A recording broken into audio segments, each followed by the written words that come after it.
अचानक से एक एहसास होता है कि इर्द गिर्द कुछ है, शायद कोई है, दिख नहीं रहा है और कुछ है। किसी इंसान के साथ कुछ हुआ था, वो इंसान अब है नहीं। क्या एक मृत इंसान अपनी दास्तां बयां कर सकता है? क्या वो किसी तीसरे, किसी अनजाने को कोई सिग्नल भेज सकता है?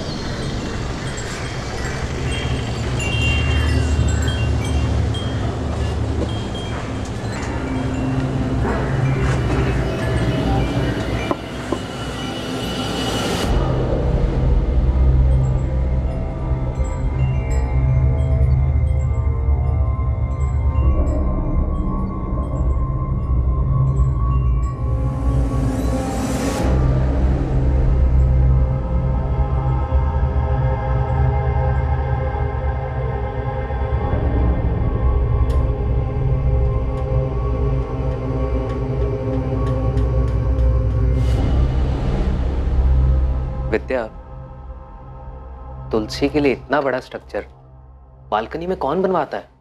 क्या मुकुंद, तुम हर दिन एक ही बात पकड़ के बैठ जाते हो यार। यार देखो तो सही, कितना अजीब लगता है ये। क्या अजीब? एक तुलसी तो है वहाँ। तुलसी थी जो कि पता नहीं कितने टाइम पहले सूख चुकी है, और एक छोटे से पौधे के लिए इतना बड़ा स्ट्रक्चर। हाँ तो बनवाया होगा। मुकुंद देखो, हम यहाँ रेंट पर रहते हैं तो इतना एडजस्ट तो करना ही पड़ेगा ना। अच्छा ठीक है, जब तुम अपना घर बनवाना तो वहाँ ऐसा कुछ मत बनवाना, ओके? यार मैं इसलिए बोल रहा हूँ क्योंकि देखो वो कितनी जगह घेर रहा है, वो कितना अजीब है सब कुछ, और वो पौधा ना जाने कितने टाइम पहले सूख चुका है। तो हम वहाँ नया पौधा लगवा देंगे। वैसे भी तुलसी का होना घर के लिए शुभ होता है, क्या बोलते हो? वो घर नए शादीशुदा जोड़े मुकुंद और विद्या ने किराए पर लिया, लेकिन वो तुलसी क्यारा इतना बड़ा, इतना अजीब था कि मुकुंद चाहकर भी उसे अनदेखा नहीं कर पाता था। उसकी वजह से मुकुंद बेचैन हो जाता था, और अब मुकुंद और विद्या को इस घर में एक दिल दहला देने वाला अनुभव होने वाला था।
विद्या, विद्या, विद्या।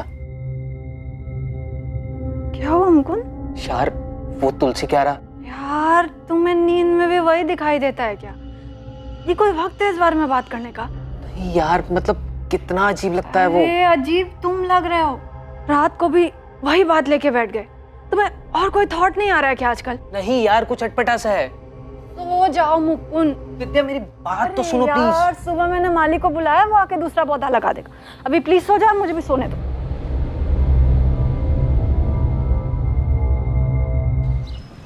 तुलसी का पौधा एक बच्चे की तरह होता है मैडम, बहुत ख्याल रखना पड़ता है।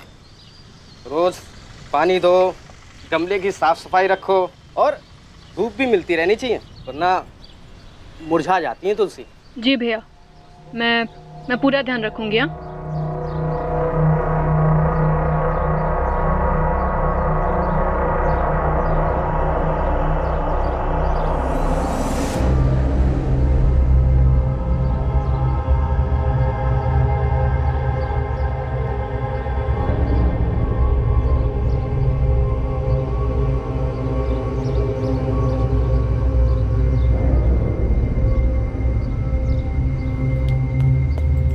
लीजिए मैडम, हो गया।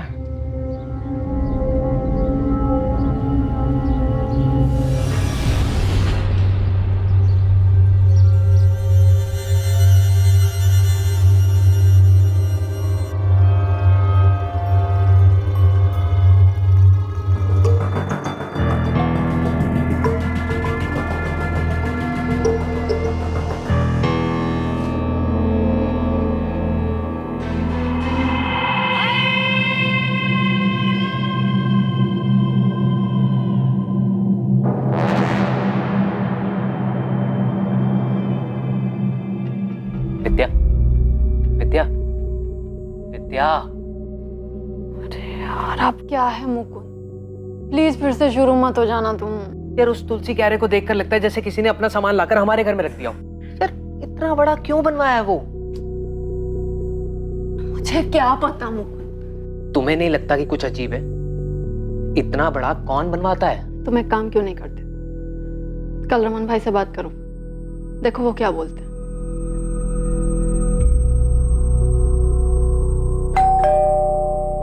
अरे क्या हुआ मुकुंद, अचानक से बुलाया, फोन पे भी कुछ बताया नहीं, कुछ प्रॉब्लम हुआ क्या? नहीं रमन भाई, कोई प्रॉब्लम नहीं है। आइए ना, अंदर आइए। रमन भाई घर बहुत अच्छा है, सब कुछ ठीक है यहाँ। हाँ। लेकिन वो बालकनी में।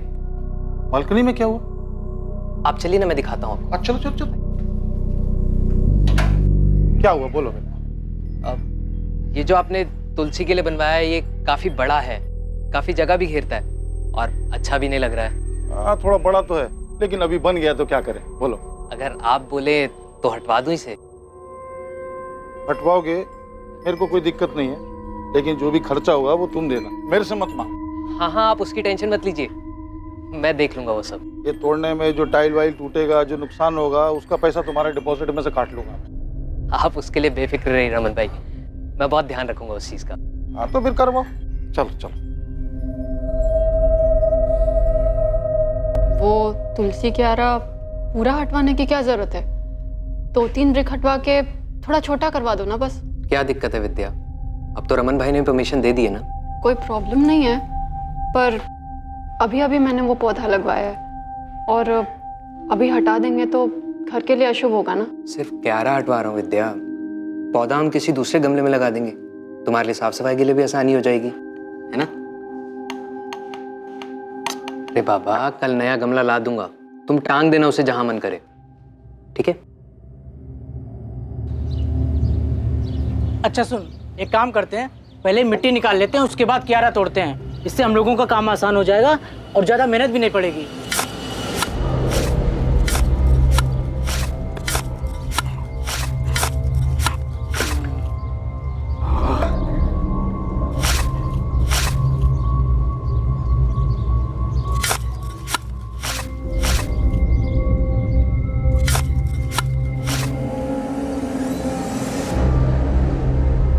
अबे ये क्या है?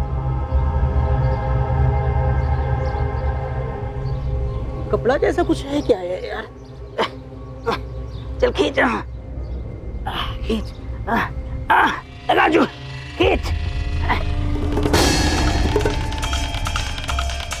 भैया, भाभी, अरे क्या हो गया, क्यों चिल्ला रहे हो?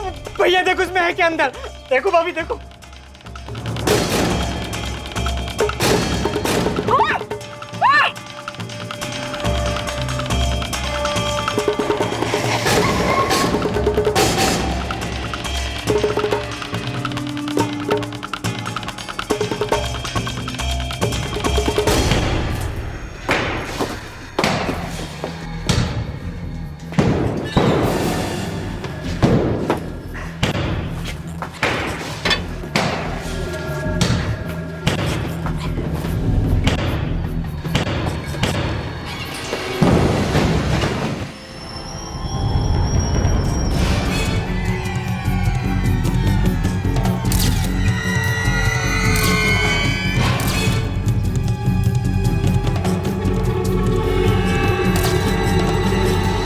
हमें बस 1 महीना ही हुआ है सर किराए पर ये फ्लैट लिए हुए।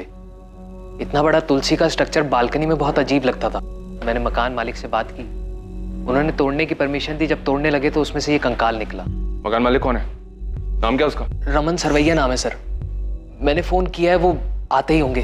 सर, है तो ह्यूमन स्केलेटन, लेकिन काफी बुरी हालत में। पेल्विक बोन्स तक टूट चुकी हैं। पता नहीं चल रहा है मेल है या फीमेल। स्केलेटन को फॉरेंसिक भेजो रीवा, देखते हैं उन्हें क्या मिलता है।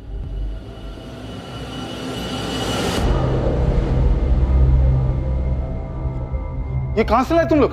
कहां से लाए क्या मतलब? अरे हम कहां से लाएंगे, आपका घर है, आप जानो कहां से आया। बन रहते तो तुम होने, और तुमने जिद किया था वो तुलसी क्यारा तोड़ने के लिए। उससे पहले तो कुछ नहीं निकला यहाँ पे। कैसी बात कर रहे हो रमन भाई, 1 महीना हुआ मैं यहाँ पे आए हुए, और तुलसी क्यारा के अंदर से निकला है ना वो, तो आपको नहीं पता होगा कहां से है वो?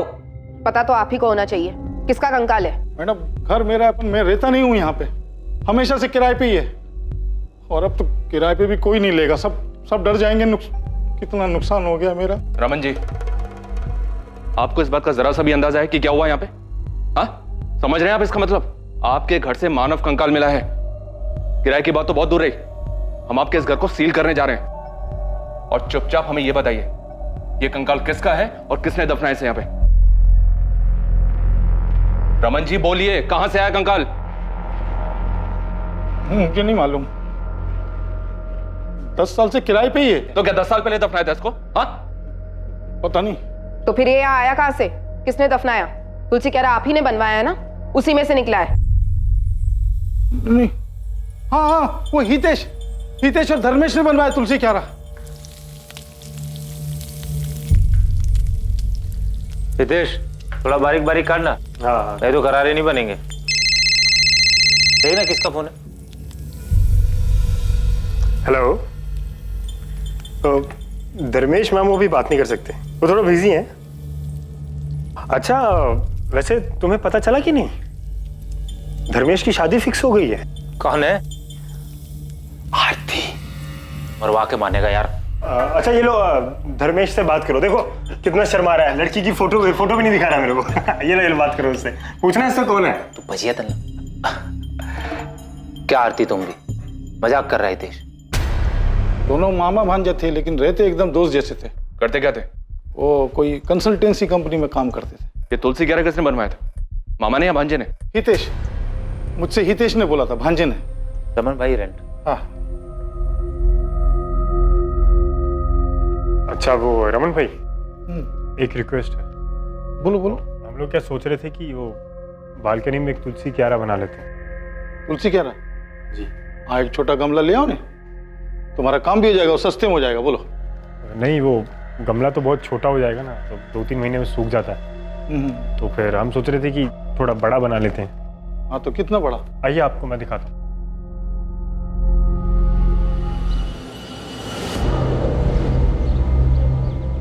यहाँ पे समझ लो 2 फीट या 3 या 4 फीट। अरे इतना बड़ा क्यों? अरे रमन भाई बचपन से इसको तुलसी का शौक है, इसके घर में भी तुलसी है, जिद कर रहा था। लगा रमन भाई से बात कर ले। अपन बोला ना गमला ले लो, ये तोड़ने ओड़ने का काम बच जाएगा और अच्छा भी नहीं लगेगा इतना बड़ा, बोल रहा हूँ। अरे रमन भाई आप उसकी बिल्कुल चिंता मत करो, मैं एकदम अच्छे से बनवा दूंगा और पता भी नहीं चलेगा कि बाद में बना है। अरे रमन भाई बनवाने दो ना। प्लीज रमन भाई।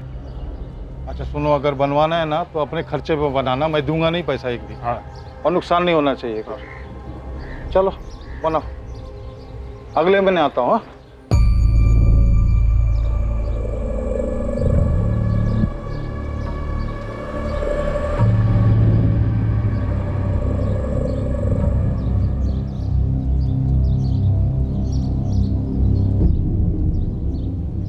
धर्मेश, कुछ गड़बड़ तो नहीं लग रहा ना? एकदम परफेक्ट, इससे काम हो जाना चाहिए। पक्का? मतलब ऐसा तो नहीं लगेगा ना ये बालकनी के साथ नहीं बनाया था? नहीं, सही हो गया। फिर भी एक बार चारों ओर से देख के बताओ ना, मतलब पक्का कुछ पता नहीं चल रहा है ना? देख, तो तू नहीं बताएगा ना, किसी को पता नहीं चलेगा। अब कहाँ हैं दोनों मामा भांजे? पता नहीं मैडम, बाद में पता चला कि दोनों गायब हैं। मतलब मिसिंग? कैसे और कब से गायब है? ये तो पता नहीं, लेकिन यहाँ से जाने के कुछ दिन बाद गायब हो गए। कहाँ गए किसी को मालूम नहीं। अभी ज़्यादा कुछ तो नहीं, लेकिन इतना बता सकती हूँ कि ये नेचुरल डेथ नहीं थी, ये एक मर्डर था। जी, जिस तरह से बॉडी को छुपा कर रखा गया था, नेचुरल डेथ तो नहीं लगती, मर्डर ही होगा। अब बता सकते हैं मौत कैसे हुई होगी? यस सर, ये देखिए, स्कल पे बहुत गहरा निशान है, सर पर किसी चीज़ से बहुत जोर से वार किया गया होगा। भाई रिब केज पे एक पसली टूटी हुई है, साफ जाहिर होता है किसी धारदार चीज से स्टैब किया गया है। मरने वाला कौन होगा? आई मीन मेल या फीमेल? अभी तो ये बताना मुश्किल है, क्योंकि इनका पेल्विक स्ट्रक्चर टुकड़ों में है और उसे असेंबल करने में थोड़ा वक्त हो जाएगा। जेंडर कंफर्मेशन और उम्र पता लगाने के लिए हमें कुछ टेस्ट और करने होंगे। सबसे पहली चौंकाने वाली बात थी कि कंकाल घर के उस स्ट्रक्चर से मिला था जिसे तुलसी के पौधे के लिए बनाया गया था। दूसरी हैरान करने वाली बात यह कि जिस धर्मेश और हितेश ने इसे बनवाया था वो दोनों खुद ही लापता थे। और तीसरी बात यह कि ऐसा हत्या को छुपाने के लिए किया गया था। अभी तक ये पता नहीं चल पाया था कि वो कंकाल किसी महिला का था या फिर पुरुष का।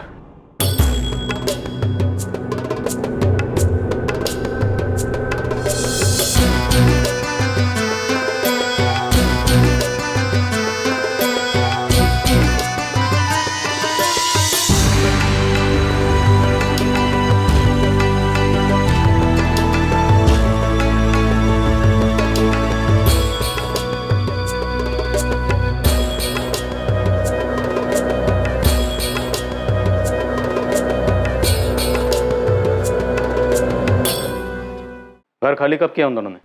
सर अक्टूबर 2017 में, अगस्त 2017 में उन लोगों ने बोला था कि 2 महीने में शिफ्ट कर जाएंगे और फिर अक्टूबर में खाली कर दिया मकान। हितेश ये धर्मेश क्या छे? वो ऑफिस गया है ना। अच्छा रमन भाई, मैं क्या बोल रहा था कि जो हमारा एग्रीमेंट है ना वो अक्टूबर में ख़त्म हो रहा है। हाँ क्यों? नहीं बस वो हम लोग शिफ्ट करने की सोच रहे थे। क्या अचानक से कोई प्रॉब्लम है? नहीं नहीं ऐसा कुछ नहीं है, बस हम लोग थोड़ा बड़ा घर देख रहे हैं अभी। सर अक्टूबर 2017 में जब एग्रीमेंट खत्म हुआ तो उन लोगों ने मकान खाली कर दिया। धर्मेश आया था चाबी देने के लिए। अरे धर्मेश, नमस्ते। नमस्ते, आओ अंदर आओ। अरे धर्मेश इतनी सुबह सुबह? वो रमन भाई फ्लैट की चाबी देनी। हाँ लेकिन तुम लोग तो शाम को जाने वाले थे ना। हाँ बस अभी सुबह जाने का प्लान हुआ, सोचा जाना तो है, पूरा दिन आराम करने से अच्छा है अभी निकल लेते। अभी आ गए हो तो चाय वाय पियोगे? नहीं रमन भाई, वो हितेश सामान की गाड़ी के साथ वेट कर रहा है। जा कहाँ रहे? अभी तो मैंने और रितेश ने मुंबई जाने का प्लान किया है, देखो क्या होता है। मुंबई सरस है, बहुत कुछ है वहाँ, कुछ ना कुछ हो ही जाता है। अच्छा चलता। तो वो मामा भांजा दोनों मुंबई से मिसिंग हुए? नहीं ये तो पता नहीं सर, लेकिन खाली करने के 15 दिन बाद नवंबर 2017 में पार्क चौक पुलिस ने मुझे बुलाया था। अब मैं कैसे बताऊं कि हितेश धर्मेश किधर है? मेरे घर से तो 15 दिन पहले चले गए वो लोग। अब धर्मेश मेरे को बोला कि उसका और हितेश का मुंबई जाने का प्लान है। सर उन दोनों में से किसी ने हमें कुछ भी नहीं बताया, इसलिए तो हमने मिसिंग कंप्लेंट भी लिखवाई है। इतना धर्मेश ने मेरे को बताया उतना मैं बता दिया, बाकी मालूम नहीं। धर्मेश ने तुमसे और कुछ कहा था? वो लोग मुंबई में कहाँ जा रहे हैं, वहां जाके क्या करेंगे? सच पूछो तो इतना जोर दे के मैंने पूछा भी नहीं। सर पिछले 15 दिन से दोनों में से किसी से कोई बात नहीं हो पा रही। ना तो मेरे बेटे धर्मेश का फोन लगता है और ना ही मेरे नाती हितेश को। सर मेरी भी हितेश भैया से 15 दिन पहले ही बात हुई थी और उस पर भी वो मैसेजेस से कांटेक्ट में थे। सर ये देखिए, लेकिन इसमें भी भैया ने कभी कहा नहीं कि वो मुंबई जा रही है। जब भी मैं पूछती तो बोलते वो सूरत में ही है। मेरा बेटा धर्मेश भी ऐसे ही कॉन्टेक्ट में था, मैसेज से, लेकिन 15 दिन पहले ही उसका मोबाइल भी स्विच ऑफ हो गया। रमन, ये सब कुछ तेरे घर से जाने के बाद ही हुआ है और सिर्फ तू है जो कह रहा है कि वो लोग बॉम्बे गए हैं। सच सच बता, कहाँ है वो दोनों?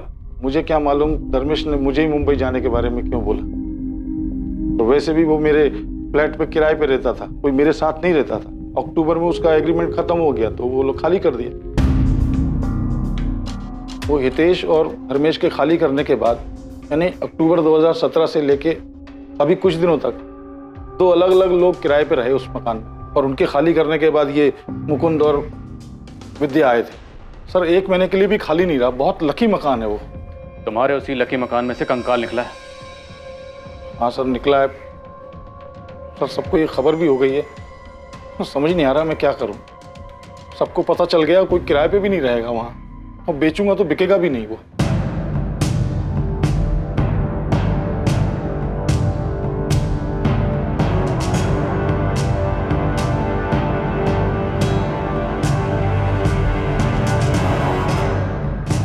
प्रॉपर्टी के दाम बढ़ने के साथ ही किराए पर रहने का चलन भी बहुत बढ़ा है, लेकिन क्या आप नए घर में जाने के पहले उस घर की बारीकी से जांच और पड़ताल करते हैं कि वहां पहले कोई अपराध या क्राइम तो नहीं हुआ? पूरा सूरत हैरान है कि ये कंकाल हमेशा से इस घर के अंदर एक तुलसी क्यारा में दबा हुआ उन दोनों किराएदारों की आंखों के सामने ही था, लेकिन उन्हें इस बात का बिल्कुल भी अंदाजा नहीं लग पाया था। तुलसी क्यारा यहाँ रहने वाले 2 पुराने किराएदारों ने बनवाया था, जो कि खुद भी अभी लापता है। पुलिस को इस मामले में अभी तक कोई भी सफलता हासिल नहीं हुई है और वो मामले की जांच में रौनक, तुम्हें वो तुलसी क्यारा याद है ना? कैसे भूल सकता हूँ भाभी? यार मैं सोच रहा हूँ कहीं और काम देख लूँ यार। यहाँ तो रात रात भर सिर्फ गधा मजदूरी करवाते हैं और साला इतनी मेहनत के बाद सैलरी के नाम पर अकाउंट में सिर्फ चिल्लर ही आता। मेरे दोस्त मोनित को मेरे बाद जॉब लगी, 6 महीने में कार ले लिया उसने। बता रहा था उसके यहाँ कोई जूनियर मैनेजर की वैकेंसी है, ज्वाइन कर लूँ क्या? भाभी नहीं ध्यान क्या तुम्हारा? कुछ नहीं रौनक, बस मैं यही सोच रही थी कि बालकनी में इतना बड़ा तुलसी क्यारा बनवाने की क्या जरूरत थी। हद है यार, मतलब मैं क्या पूछ रहा हूँ, तुम क्या बोल रही हो यार? इस हैरत अंगेज क्राइम की पल पल की खबर हम आप तक पहुंचाते रहेंगे, बने रहिए हमारे साथ। हितेश और धर्मेश के बाद जो किराएदार रहने के लिए आए थे, क्या नाम बताया उनका? वो रौनक और भाविनी सर। अभी कहाँ है? एड्रेस तो नहीं पता सर, लेकिन सूरत में ही है कहीं। फोन नंबर तो होगा? जी। धर्मेश और हितेश को अब ढूंढना मुश्किल होगा शायद। हम लोग हर जगह देख चुके, मुंबई पुलिस की भी मदद ली थी, इनके फोटोज और डिटेल्स वहां भी भिजवाए थे, लेकिन कुछ निकला नहीं। तो क्या केस वैसे ही रह गया? और कर भी क्या सकते, किसी करीबी को कोई अंदाजा नहीं और दोनों की फैमिलीज को कुछ भी नहीं पता।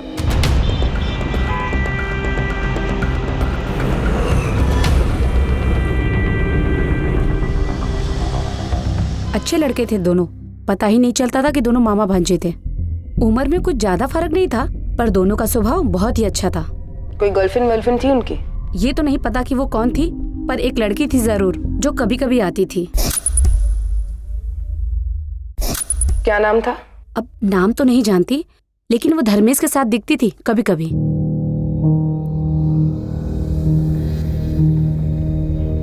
लता बहन कैसे हैं आप? मजा मा धर्मेश, तू कैसा है? एकदम अच्छा। चलो मिलते हैं बाद में। और हाँ, कभी कभी हितेश भी होता था उसके साथ। तो होता ही नहीं है। क्या हो गया लता बहन? आपकी तबीयत कुछ ठीक नहीं लग रही। और डॉक्टर के पास जा रही हूँ बेटा, थोड़ी तबीयत खराब है। दोनों के साथ रहती थी? गर्लफ्रेंड थी या कुछ और? अब मुझे क्या मालूम मैडम, जो देखा था वो बता दिया। एक लड़की 2 बंदों के साथ आती जाती थी, वो भी किसी भी टाइम पर। सोसाइटी वालों ने कभी ऑब्जेक्ट नहीं किया? और रमन भाई को इस बारे में पता था? ऑब्जेक्शन जैसी बात तो कोई सामने नहीं आई, पर हाँ, वो कुसुम है ना 3rd फ्लोर वाली, उसने एक बार बताया था कि वो हितेश की बहन है, तो मुझे कुछ पूछना ठीक नहीं लगा। गलती तो आपसे भी हुई, आपको सब अच्छे से चेक करना चाहिए था ना। अरे मैं क्या चेक करता श्वेता? मेरे को क्या मालूम घर के अंदर क्या चल रहा है क्या नहीं चल रहा है? मेरे को क्या मालूम? मैं क्या दीवार फोड़ के जमीन खोद के देखता कि किधर लाश दबी किधर क्या दबा है? वो जो भी था, अब सब यही बोल रहे हैं कि रमन भाई के घर से कंकाल मिला। हाँ तो बोलने तो अभी क्या कर सकते हैं? तो क्या मालूम था तो वो लोग इतना सब कुछ कर देंगे और फिर गायब हो जाएंगे। पहले दिन से मेरे को शक करना चाहिए। जब वो हितेश बोला था ना इतना बड़ा तुलसी क्यारा बनाने के लिए, मना कर देना चाहिए।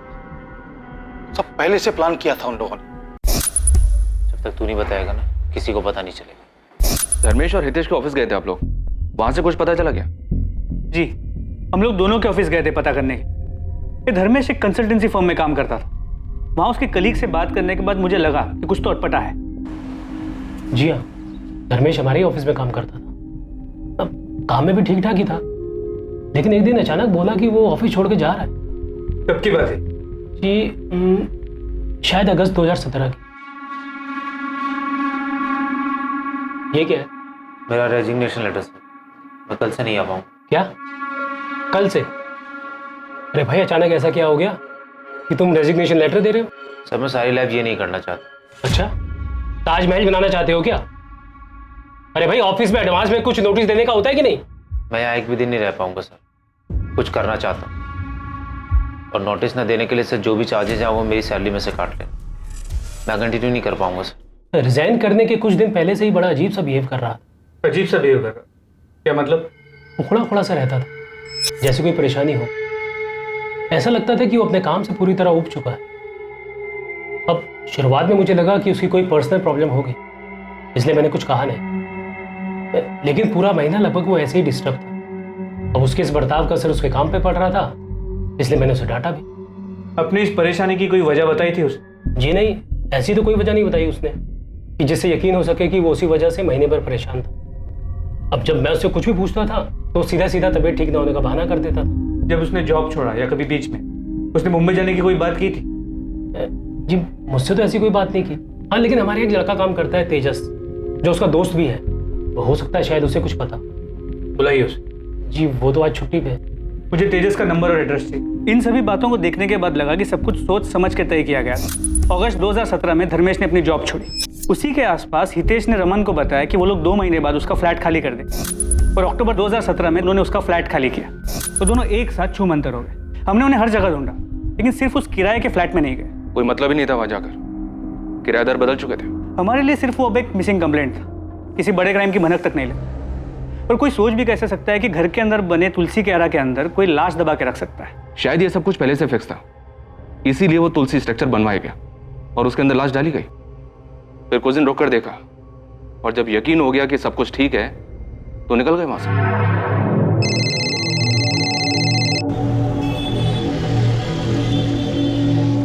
हाँ रिवा बोलो। सर धर्मेश और हितेश के एसके अपार्टमेंट वाले पड़ोसियों से बात हुई।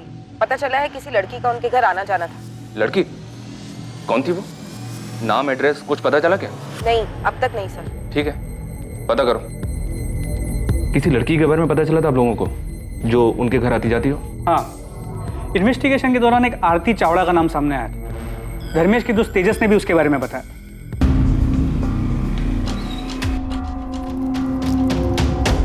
धर्मेश और हितेश कहाँ हैं तेजस? सर मुझे नहीं पता सर। मेरी दोस्ती तो सिर्फ धर्मेश से थी, हितेश से मेरा कोई लेना देना नहीं है सर। इनफैक्ट नौकरी छोड़ने के बाद उसने मेरा फ़ोन उठाना भी बंद कर दिया, और थोड़े दिन के बाद उसका नंबर भी स्विच ऑफ आने लगा। तेजस तुम ये तो जानते होगे कि ये दोनों लापता है। दोनों की फैमिलीज ने मिसिंग कंप्लेंट भी फाइल की। हाँ सर, हमारे टीम लीडर सुयश सर ने बताया था मुझे ये। धर्मेश ने तुम्हें कभी मुंबई जाने के बारे में कुछ बताया था? नहीं सर। ऐसे अचानक से क्यों छोड़ रहा है? तूने मुझे भी नहीं बताया। कोई दूसरी जॉब मिल गई क्या? तो अचानक क्यों छोड़ रहा है? कुछ छुपा रहा है ना तू मुझसे? वो हितेश के साथ मिलके कुछ बड़ा प्लान कर रहा है ना तू? क्या मतलब? क्या कर रहा हूँ मैं? मतलब साफ है, कोई ऐसे जॉब क्यों छोड़ेगा यार? मतलब तुम दोनों मिलके कुछ बड़ा बिजनेस प्लान कर रहे हो। हाँ वो अभी सोच रहा हूँ करने की। कुछ होगा तो बताऊंगा ना तुझे। इसके अलावा कुछ और नोटिस किया था? कोई लड़की वड़की का चक्कर? सर उसने कभी कुछ सामने से बताया नहीं सर। धर्मेश और हितेश के कॉल रिकॉर्ड्स में एक कॉमन नंबर मिला है। इस लड़की आरती का है। इसे कभी देखा है? सर कभी उसने किसी से मिलवाया नहीं और ना कभी कुछ बताया, पर वो फोन पर किसी से बात तो जरूर करता था। कोई लड़की थी, अब वो लड़की यही थी या कोई और ये नहीं पता सर मुझे। तो ये आरती आप लोगों के हाथ लगी थी क्या? नहीं, उसका भी फोन बंद आ रहा था। उसके फोन डिटेल्स में जो उसका सूरत का एड्रेस था, हमने वहां जाके चेक किया। हाँ सर, ये मेरी ही किराएदार थी, लेकिन आप इसे क्यों ढूंढ रहे हैं? यहाँ से कहाँ गई? इसकी डिटेल्स होंगी ना, रेंट एग्रीमेंट तो हो गई। यहाँ से कहाँ गई ये तो पता नहीं सर, लेकिन फरवरी में वो यहाँ से चली गई थी और उसके बाद नया किराएदार आ गया तो मैंने भी एग्रीमेंट फेंक दिया। एग्रीमेंट फेंक दिया? तो क्या करता सर, यहाँ तो किराएदार आते जाते रहते हैं, और एक बार किराएदार यहाँ से चला जाए तो फिर। अपने किराएदारों के डिटेल्स आप किसी बुक में तो लिख के रखते होंगे ना? यहाँ से जाने के बाद या आने से पहले किसी ने कोई कांड किया तो? नहीं सर, अब क्या पता था कि किराएदार के एक बार जाने के बाद फिर उसे दोबारा कांटेक्ट करना पड़ेगा। लेकिन सर मैं अपने यहाँ सिर्फ शरीफों को ही कमरा किराए पर देता हूँ। शक्ल देखकर बता सकते हो कौन कांड करेगा कौन नहीं? सबसे खतरनाक मर्डर भोली शक्लों वाले लोग करते हैं। आरती ने कोई मर्डर किया है सर? वो हम इन्वेस्टिगेट कर रहे हैं। 2 लड़के गायब हैं और उनकी फैमिलीज ने मिसिंग कंप्लेंट फाइल की। आरती उन्हें जानती थी और आरती का भी फोन बंद आ रहा है। ये आरती जॉब कहाँ करती थी? किसी सॉफ्टवेयर कंपनी में HR में थी। उसके बाद भी हमने आरती को ट्रैक करने की कोशिश की। फिर हमें लगा कि शायद उनके रिलेशन के बारे में उनकी फैमिलीज को पता नहीं था। शायद धर्मेश आरती को लेकर भाग गया था और हितेश ने उनकी मदद की, लेकिन आगे की इन्वेस्टिगेशन में ऐसा कोई लिंक सामने नहीं है। और ये हितेश जहाँ काम करता था वहां से कुछ पता चला? हितेश एक टूर्स एंड ट्रेवल्स की कंपनी में काम करता था। हितेश वो तो गजब का धोखेबाज निकला सर। अगस्त 2017 को सैलरी निकाला मेरे पास और उसके बाद तो उसने दर्शन ही नहीं दिया। कितना फोन किया मैंने पर लड़का बात करने तक को राजी नहीं। उसके बाद कभी उससे कांटेक्ट हुआ? बस सर एक मैसेज किया था उसने, जगन भाई मैं काम छोड़ रहा हूँ, दूसरा काम पकड़ लिया है। अब मैं उसको क्या बोलता सर? शिरडी का 2 टूर सर पर था जो इस हितेश के भरोसे बुक किया था मैंने, लेकिन वो साला तो टांग दे गया ना।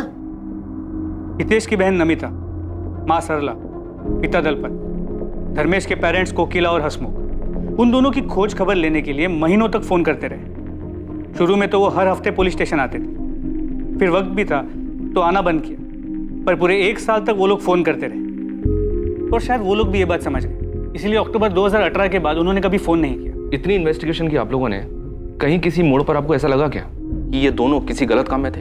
सुनील, ऑफ द रिकॉर्ड कहूँ तो एक पल के लिए लगा था कि इन लोगों ने ऐसा ही कोई क्राइम किया है और इसीलिए भाग रहे हैं, लेकिन ये प्रूव करने के लिए हमारे पास कोई भी सुराग नहीं था और फिर हम दूसरे केसेस में बिजी हो गए। लेकिन हमें कभी भी ऐसा नहीं लगा था कि इन्होंने उस किराए के फ्लैट में इतना बड़ा कांड करके लाश को दफन किया हो। यस, अगर वो कंकाल सामने नहीं आता तो किसी के लिए भी इस बात का अंदाजा लगाना बहुत मुश्किल था। हम लोग हार्ड एंड क्रिमिनल्स पे नजर रख के क्राइम को कंट्रोल कर सकते हैं, लेकिन कोई ऐसे लोगों का क्या करे? इनके तो घर वालों को भी नहीं पता होता कि इनके दिलों में क्या चल रहा है। पाचक पुलिस को उनकी तहकीकात में कोई लीड नहीं मिली? नहीं सर, कोई लीड नहीं मिली। लेकिन ये भी अजीब है सर कि हितेश और धर्मेश के बाद रौनक और भाभी उसी घर में किराए पर रहे, पर उन्हें भी कोई स्मेल नहीं आई। पक्का बहुत मेहनत की होगी सर दोनों ने लाश को छिपा कर रखने में। ये भी मेक श्योर किया होगा कि कोई स्मेल ना आए, पूरी तसल्ली करने के बाद ही घर छोड़ा होगा।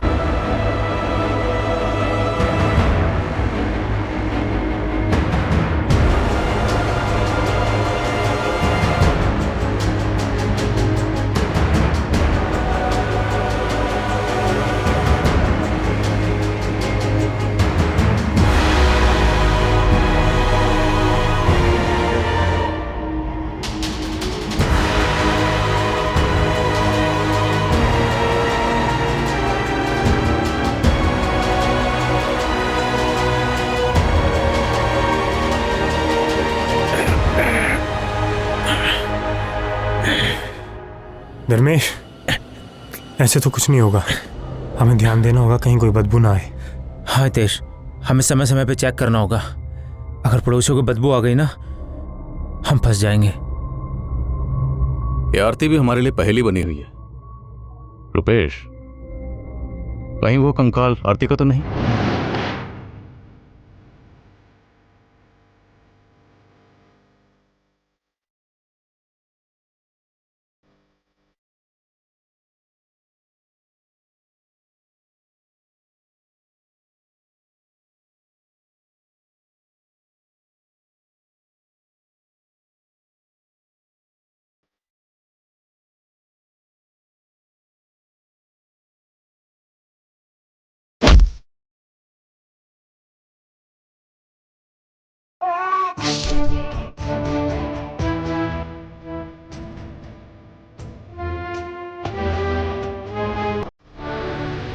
सर मुझे लगता है हमें हितेश और धर्मेश की फैमिली से बात करनी चाहिए। पुलिस से अचानक कांटेक्ट बंद हो गया उनका, कहीं ऐसा तो नहीं कि उनके बेटों ने उन्हें कांटेक्ट कर लिया हो? ठीक है, वापस के लिए निकलो, बिना बताए उनके घर पहुंचो, देखते हैं क्या हाथ लगता है। सर एक बार ये रौनक और भावनी से भी बात करें क्या? अक्टूबर 2017 से मई 2019 तक तकरीबन 2 साल ये दोनों उसी घर में रहे। उनके बाद मुकुंद और विद्या आए जून में। रौनक और भावनी से पूछते हैं सर, क्या उन्हें कभी कोई स्मेल नहीं आई? बुलाओ इन दोनों को भी, उनके पास भी कोई ना कोई कहानी तो होगी सुनाने के लिए। इस हत्याकांड में शक की सुई अब हितेश और धर्मेश पर थी और अभी तक पुलिस को इसका भी कोई अंदाजा नहीं था कि मरने वाले की पहचान क्या थी। वो सिर्फ अंदाजा लगा रहे थे कि विक्टिम शायद आरती थी, जिसे दोनों ही सस्पेक्ट जानते थे। लेकिन उसकी हत्या क्यों हुई थी इसकी भी अभी तक कोई वजह सामने नहीं आ पाई थी। क्या वाकई में पुलिस का यह अंदाजा सही था? क्या सच में ऐसा ही हुआ था, या कहानी में कोई तीसरा एंगल भी था जिसमें न मारने वाले का पता था और न मरने वाले का?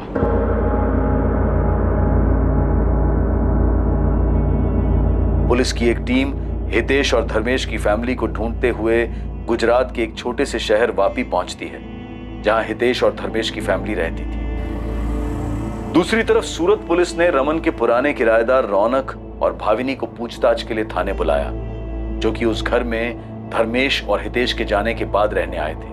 रमन सरवैया का 12 SK अपार्टमेंट्स वाला किराए का वो फ्लैट सील कर दिया गया।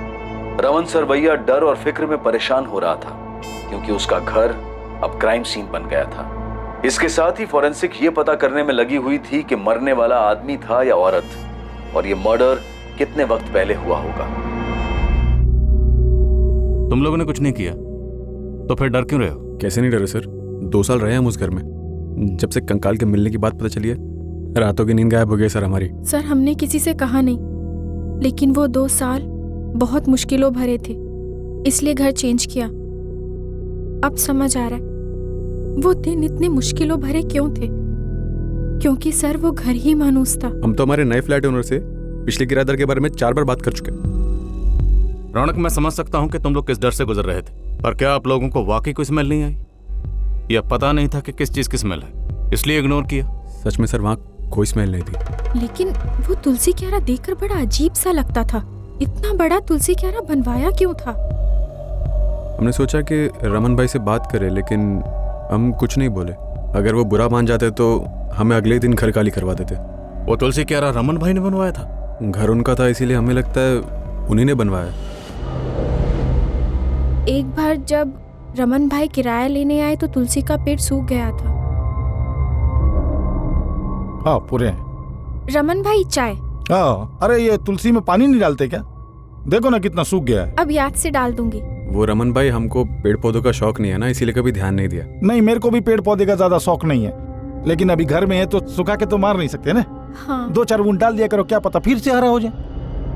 उनका बोलना उस वक्त हमें अजीब नहीं लगा था, लेकिन अब जब पता चला है कि उसमें सिर्फ तुलसी नहीं थी, तो हम सोच रहे थे कि क्या रमन भाई को उस बारे में कुछ पता था।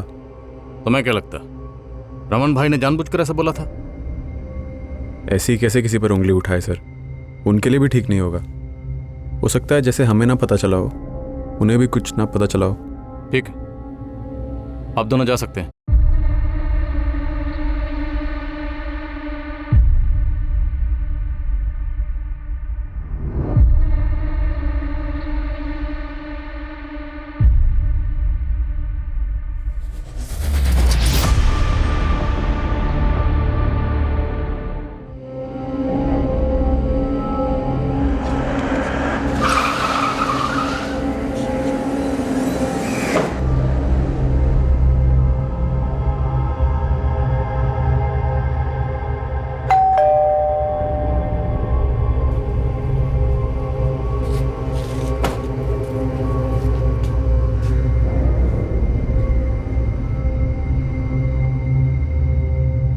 वो दोनों जिस घर में रहते थे वहां से कंकाल मिला हमें। उस घर में तुलसी, क्यारा, धर्मेश और हितेश नहीं बनवाया था।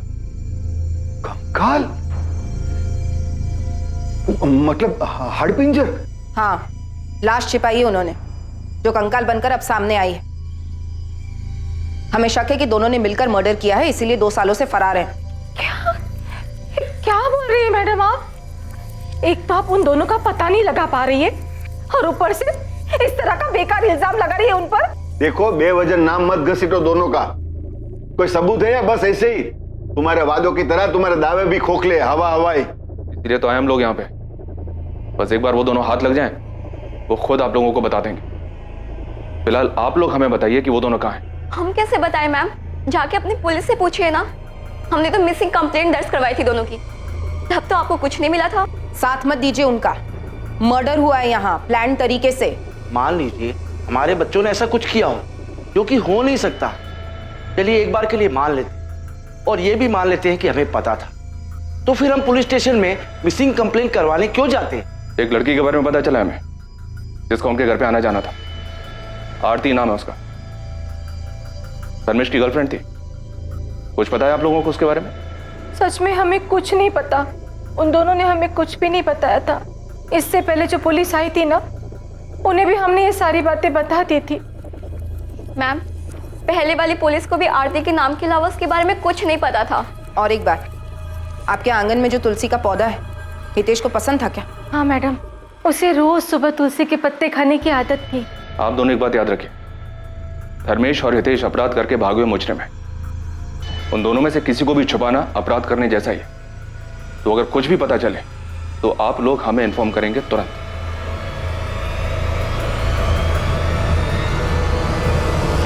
डॉक्टर, कोई नई इन्फॉर्मेशन? जी बिल्कुल, मैं आपको बता सकती हूँ कि मरने वाला कोई मेल था, और उसकी उम्र तकरीबन 24 से 30 वर्ष रही होगी। और मौत कितना अर्सा पहले हुई थी? हमने जो बोन टेस्ट किए हैं उससे तो यही पता चलता है कि स्केलेटन 2 से 4 साल पुराना है।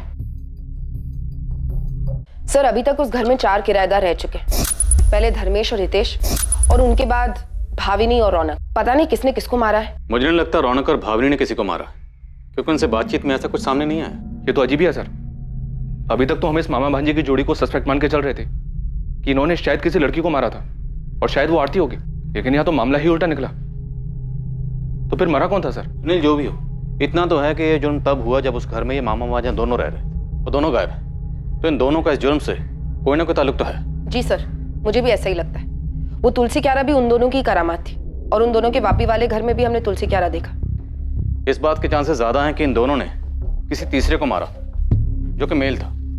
या ये भी हो सकता है कि मामा भांजा की आपस में किसी बात को लेकर खटास रही हो और हितेश ने धर्मेश को मार डाला, क्योंकि रमन को वो तुलसी क्यारा बनाने के लिए हितेश ने अप्रोच किया था।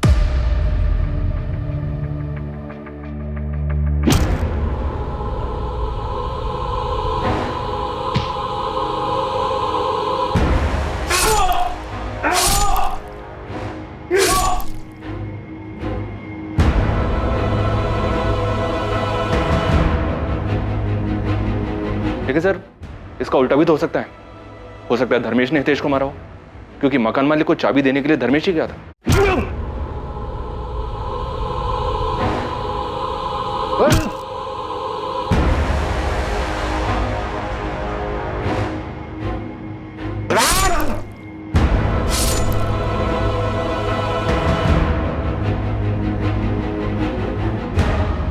दोनों ना से ही कोई एक तो पकड़ में आए जो हमें सच बता सके कि असल में वहां हुआ क्या।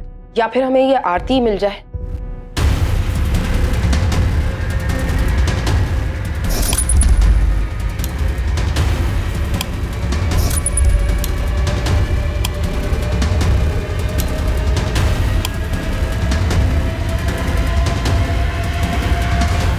सबसे पहले कौन पुलिस की गिरफ्त में आएगा? मरने वाला कौन था? क्या वाकई में धर्मेश और हितेश का इस हत्या से कोई ताल्लुक था? इन्वेस्टिगेशन टीम के लिए ये बहुत ही मुश्किल केस था, जिसमें अभी बहुत सी बातें सामने आनी बाकी थी और बहुत से चौंकाने वाले खुलासे होने बाकी थे। लेकिन जांच पूरी हुई, अपराध, अपराधी, मकसद सब कुछ सामने आया और इन सभी सवालों के जवाब में इस केस का रहस्य दफन था। कल हम मिलेंगे इस हैरत अंगेज केस के दूसरे और आखिरी भाग में, जहां हम खुलासा करेंगे कि वो कंकाल किसका था जो कभी सांस लेता था। अब मैं अनूप सोनी आपसे विदा लेता हूं, फिर मुलाकात होगी। और याद रखें, क्राइम और आपके बीच में सिर्फ इतना फर्क है कि आप कितने सतर्क हैं। सतर्क रहें, सुरक्षित रहें। जय हिंद।